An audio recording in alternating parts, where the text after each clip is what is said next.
Hello students, this is your chemistry tutor Shalini Jain. I am back with my new video. This is the last video of this chapter.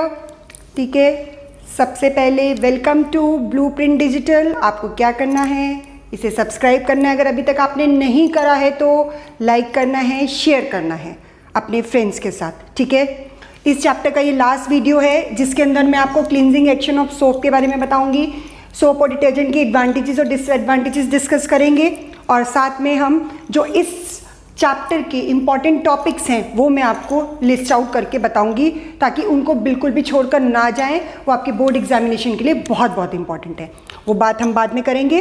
Let's start with the cleansing action of soap. हमने पिछली video में soap और detergent की differentiation करी थी. Soap क्या होता है, डिटर्जेंट क्या होता है. ठीक है, थोड़ा सा हम फ्लैशबैक में जाते हैं और याद करते हैं. Soap are the sodium and potassium salts of long chain of carboxylic acid.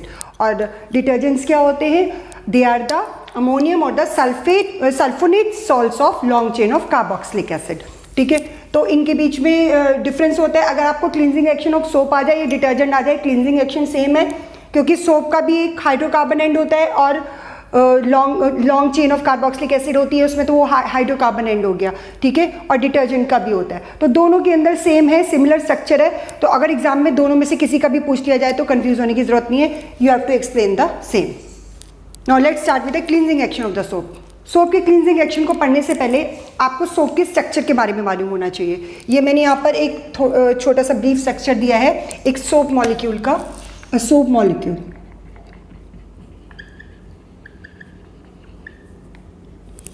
एक सोप मॉलिक्यूल के दो पार्ट्स होते हैं. एक होता है हेड, एक होता है टेल. आप यहाँ पर देख रहे हैं, दिस इज हेड, इसे मैंने पॉइंट आउट भी किया, एंड दिस इज टेल.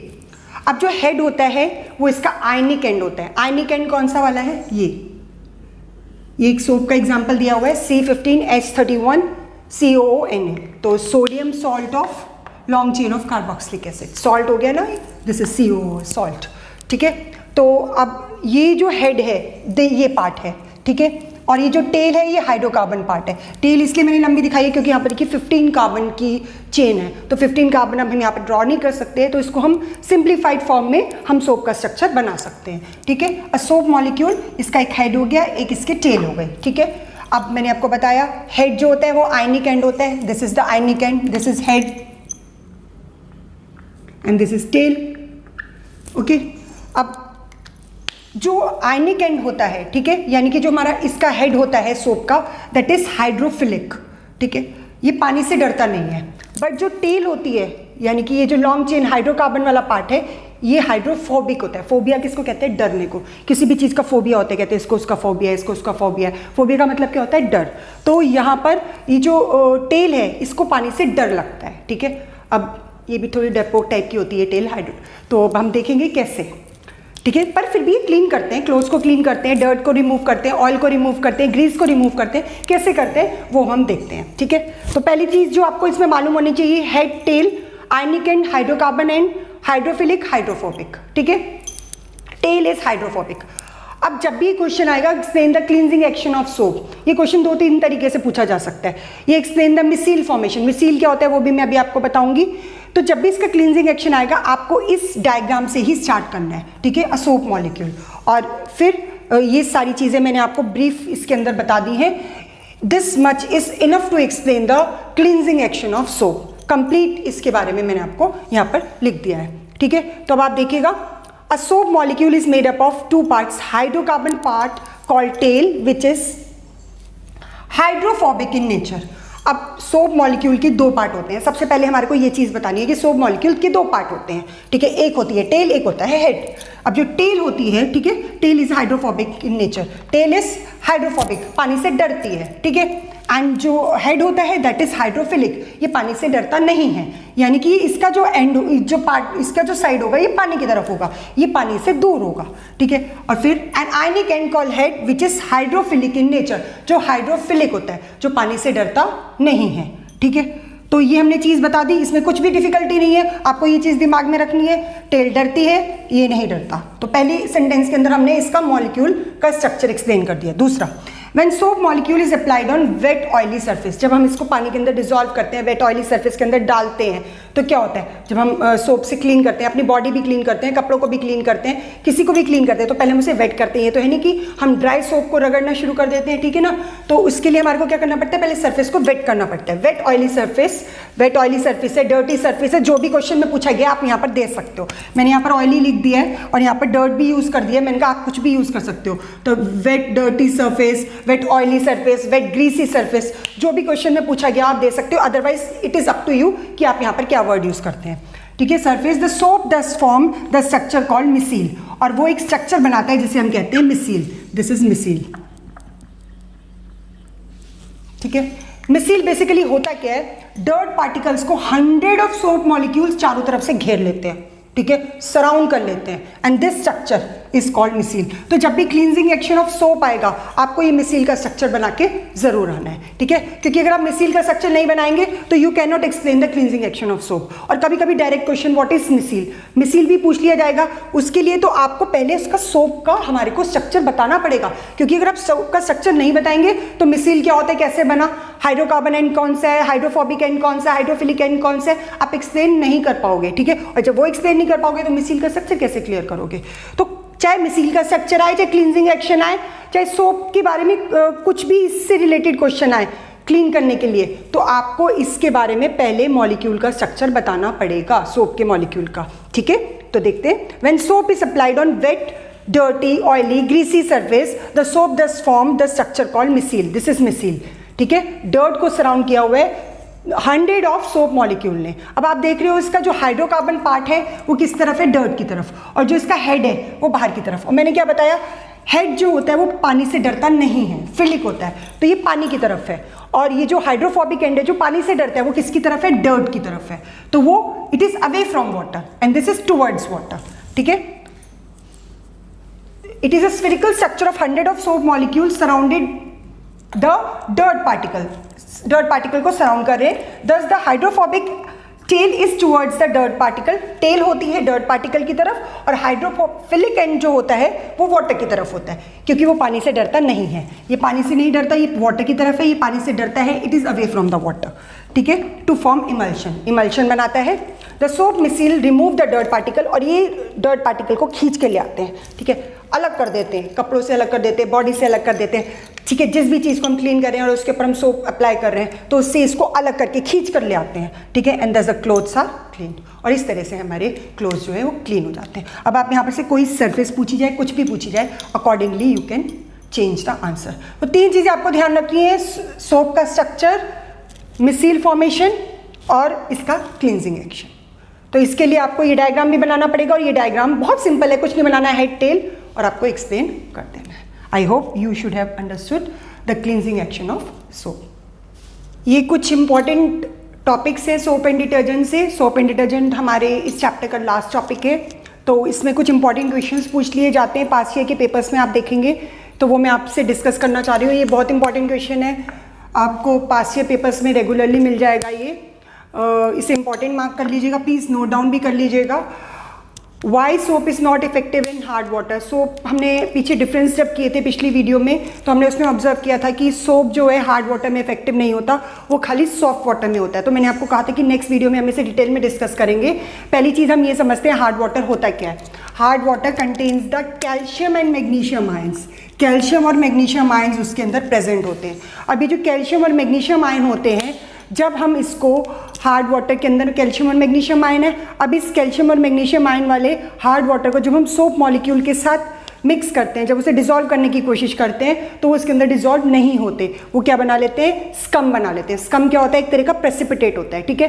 तो वो जब उस आपस में मिक्स नहीं होंगे, सॉल्यूशन नहीं बनाएंगे, तो कैसे रिमूव करें उनका सोप डर्ट को, ठीक है। तो इसलिए वो हार्ड वाटर के अंदर इफेक्टिव नहीं होता। तो ये क्वेश्चन आए तो आपको सबसे पहली चीज़ क्या बतानी है कि हार्ड वाटर होता क्या है। तो हार्ड वाटर क्या होता है, उसके अंदर कैल्शियम और मैग्नीशियम के आयंस होते हैं जो सोप मॉलिक्यूल के साथ रिएक्ट करके स्कम बना लेते हैं, एक तरह का प्रेसिपिटेट बना लेते हैं, and make it ineffective in hard water, जिसकी वजह से सोप जो है वो हार्ड वाटर के अंदर काम नहीं करता। और ये सोप की एक बहुत बड़ी डिसएडवांटेज है। अगर सोप का डिसएडवांटेज आए तो आप ये चीज़ लिख सकते हैं, ये पॉइंट लिख सकते हैं।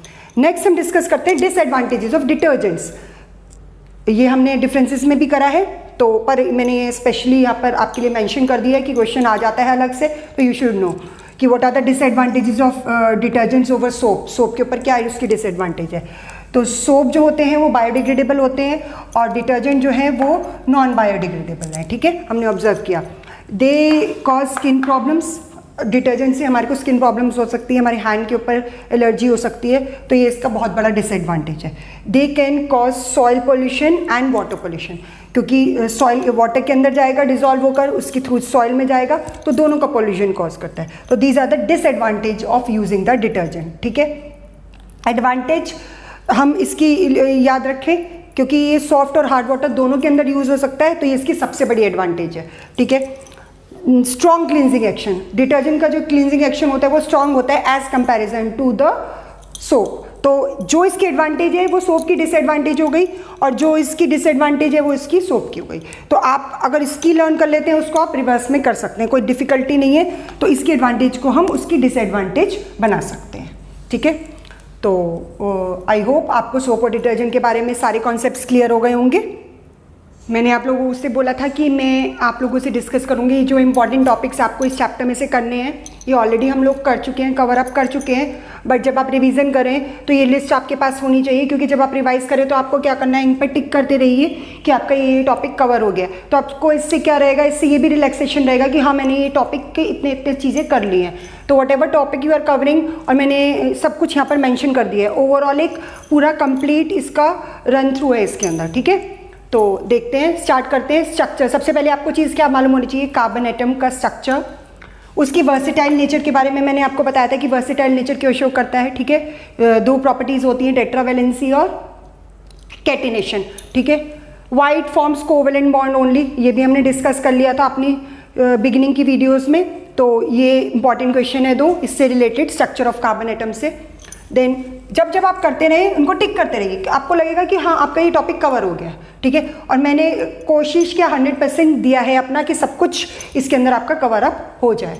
नेक्स्ट है formation of covalent bond, electron dot structure. Covalent bond में आपको तीनों टाइप के बॉन्ड मालूम होने चाहिए, single covalent bond, double covalent bond, triple covalent bond. इनके इलेक्ट्रॉन डॉट स्ट्रक्चर हमने ड्रॉ करने सीख लिए हैं ऑलरेडी, ठीक है, तो ये आपको मालूम होने चाहिए। उसके बाद उनकी प्रॉपर्टीज़, कोवेलेंट बॉन्ड की जो कोवेलेंट कंपाउंड्स होते हैं वो क्या प्रॉपर्टी शो करते हैं वो भी मैंने आपको लिखवाई है, ठीक है, बता दी है, अच्छी तरह से एक्सप्लेन कर दी है।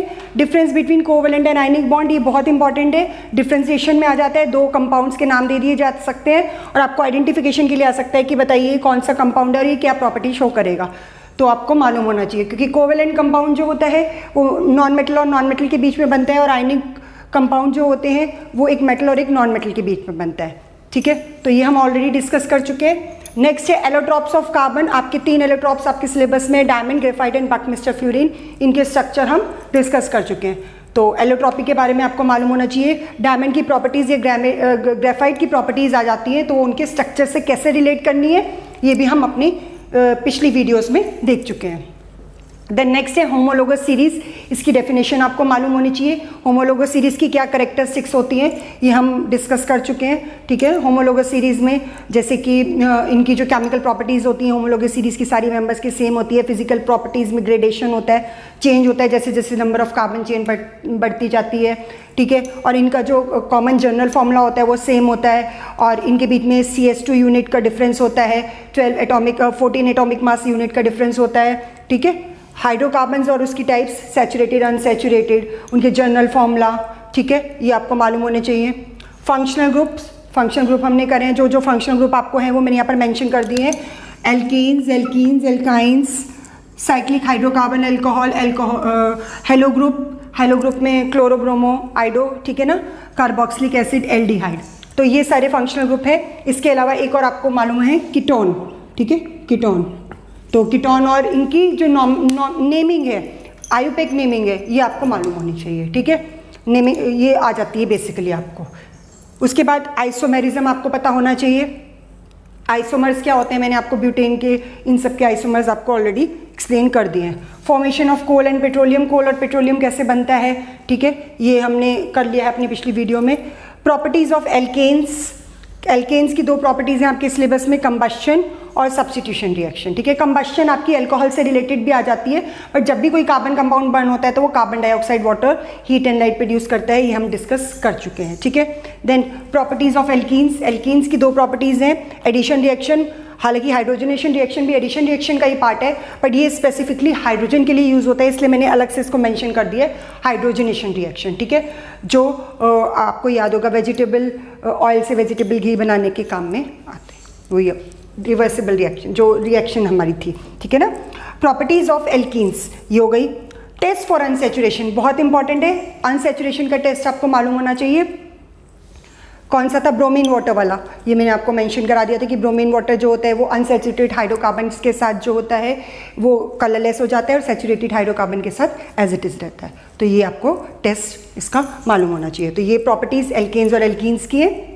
नेक्स्ट हमारा टॉपिक है अल्कोहल्स, प्रॉपर्टीज़ ऑफ अल्कोहल। अब मैं यहाँ पर प्रॉपर्टीज़ वर्ड मेंशन कर रही हूँ तो प्रॉपर्टीज़ के अंदर फिजिकल और केमिकल दोनों इंक्लूड हो जाती है। ये मत सोचिएगा कि मैम ने खाली यहाँ पर हमारी केमिकल प्रॉपर्टीज़ का नाम लिख दिया तो खाली हमारे को केमिकल प्रॉपर्टीज़ भी करनी है। Properties is common for physical and chemical. Chemical properties में स्पेसिफिकली यहाँ पर मेंशन कर रही हूँ ताकि जब आप रिवीजन करें तो यहाँ पर टिक करते रहे कि आपने ये प्रॉपर्टी कर ली है, ठीक है। दीज आर इंपॉर्टेंट प्रॉपर्टीज़, इनको बिल्कुल छोड़ना नहीं है, ठीक है। तो properties of alcohol physical and chemical both, reaction with sodium metal, ठीक है, with concentrated sulphuric acid, dehydration वाली रिएक्शन है ये, ठीक है, concentrated sulphuric acid. Oxidation of alcohol, alcohol का जब हम ऑक्सीडेशन करते हैं तो same number of carbon atom वाली कार्बोक्सिलिक एसिड बनती है, ठीक है। Uses and harmful effect of drinking alcohol, ये हम कर चुके हैं। एंड देन टाइप्स थे जैसे कि डीनेचर्ड अल्कोहल, रेक्टिफाइड स्पिरिट, ठीक है, एब्सोल्यूट अल्कोहल, ये मैंने आपको बता दिया है क्या होते हैं। Then next is properties of ethanoic acid. Ethanoic acid में कौन कौन सी प्रॉपर्टीज आपको करनी है, इसमें again I am telling you physical and chemical properties both are included with sodium metal, NaOH solution, neutralisation reaction, metal carbonates और metal bicarbonates के साथ, और एस्टेरिफिकेशन रिएक्शन। एस्टर्स क्या होते हैं? एस्टर्स स्वीट स्मेलिंग कंपाउंड होते हैं, उनकी यूजेस ये सब इसके अंदर इंक्लूडेड है, ठीक है। देन सपोनिफिकेशन रिएक्शन, ठीक है, जो एस्टर बनता है उससे हम वापस NaOH की प्रेजेंस में कार्बोक्सिलिक एसिड का सॉल्ट प्रोड्यूस करते हैं और साथ में अल्कोहल प्रोड्यूस करते हैं जिससे ये बनता है। Chemical test between ethanol and ethanoic acid, ये बहुत इंपॉर्टेंट है, काफ़ी बार पास्ट ईयर पेपर्स में पूछा जा चुका है, ये मैंने आपको पूरा मेंशन करा दिया, पूरा एक्सप्लेन कर दिया है, ठीक है। तो होप आपने नोट्स भी कॉपी कर लिए होंगे और इनकी यूजेस, इथेनॉइक एसिड की यूजेस। लास्ट टॉपिक इसके अंदर है soaps and detergent. Soaps and detergent के अंदर हमारे को इसका क्लींजिंग एक्शन मालूम होना चाहिए, वही हाइड्रोकार्बन पार्ट, मिसील फॉर्मेशन, हाइड्रोफोबिक, ये सब मैंने आपको पूरा एक्सप्लेन कर दिया, तो ये सब इसके अंदर क्लींजिंग एक्शन के अंदर आपको बताना है। उसके बाद आता है डिफरेंसेस किसके बीच में, सोप एंड डिटर्जेंट के बीच में, ये भी मैंने आपको पॉइंट्स पूरे मेंशन करवा दिए हैं। Advantages and disadvantages of both, तो मैंने आपको ये भी बता दिया कैसे आपको मैनिपुलेट करके दोनों चीज़ों को आगे पीछे करके लिख सकते हैं। तो डिटर्जेंट की आ जाएगी डिसएडवांटेज तो क्या करना है, सोप की आ जाएगी डिसएडवांटेज तो क्या करना है, एडवांटेज आ जाएगी तो क्या करना है, तो आप सारे डिफरेंसेस वाले पॉइंट्स को यूटिलाइज कर सकते हैं, ठीक है। अनदर इंपॉर्टेंट क्वेश्चन सोप का मैंने आपको मेंशन करा दिया हुआ है कि सोप जो होता है वो हार्ड वाटर के अंदर इनइफेक्टिव होता है। क्यों होता है? क्योंकि वो कैल्शियम और मैग्नीशियम के आयंस हार्ड वाटर के अंदर प्रेजेंट होते हैं और उसके साथ मिलकर स्कम बना लेता है। तो ये इंपॉर्टेंट इसके अंदर टॉपिक है। तो प्लीज़ जब आप अपने इसके चैप्टर की प्रिपरेशन करें, पास्ट ईयर के पेपर्स की प्रैक्टिस करें, ठीक है। हमारे सैम्पल पेपर्स भी आपको बहुत जल्दी मिल जाएंगे, सैम्पल पेपर्स की आप प्रैक्टिस करिएगा, ठीक है। तो उसके अंदर आप ये ज़रूर करने से पहले ये ज़रूर करना है कि सारे टॉपिक्स आपको कंप्लीटली रिवाइज होने चाहिए। जब कंप्लीटली रिवाइज करें तो सारे इन इंपॉर्टेंट टॉपिक्स की लिस्ट आपके पास होनी चाहिए, इन्हें टिक करते रहिए और फिर उसके बाद अपना टॉपिक आगे बढ़ाते रहिए, तो आपको ये पता रहेगा कि आपका इतना चैप्टर कंप्लीट हो गया है। I have given you everything what should be prepared in the chapter. I hope आप लोगों को ये वीडियो पसंद आई होगी, ये चैप्टर आपको कम्प्लीटली समझ में आ गया होगा। फिर भी कोई इन केस कोई क्वायरी हो, कुछ भी हो, तो आप इस पे मैसेज टाइप करके आप सेंड कर सकते हैं हमारे चैनल को, हम आपको आपकी क्वायरी का आंसर ज़रूर देंगे। बट उसके लिए आपको फ्यूचर में और इंटरेस्टिंग वीडियोस लेने के लिए अपने फ्रेंड्स को इस चैनल को सब्सक्राइब करें, ब्लूप्रिंट डिजिटल को सब्सक्राइब करें, लाइक करें और शेयर करें, ठीक है। मैं अपनी नेक्स्ट वीडियो के साथ जल्दी ही आऊँगी। Bye, have a nice time, study well.